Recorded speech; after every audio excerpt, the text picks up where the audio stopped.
Ngayon ay pag-uusapan natin ang tungkol sa isang battle MC na unang gumamit ng slant rhyme sa flip top. At dahil mahilig ako kumilatis ng mga nakaraang storya, nakaisip ako ng paraan para gawin itong mas kapulutan at maintindihan.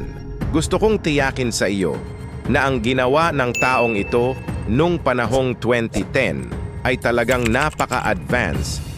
Isa ito sa mga nagmulat ng ganitong estilo, lalo na nang makatapat niya ang freestyle champion na si Saito, ipinamalas niya sa round 2 ang verses na ito.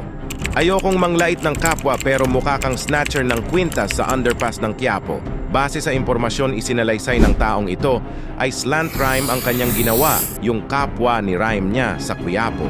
Iniba niya ang kanyang pagkabigkas dahil hinanap niya ang gitna para ito'y magtugma sa makatuwid bine-end niya yung rhymes. Ito ay isa sa mga popular na technique na ginagamit ni Eminem na tinatawag na rhyme bending o slant rhyming.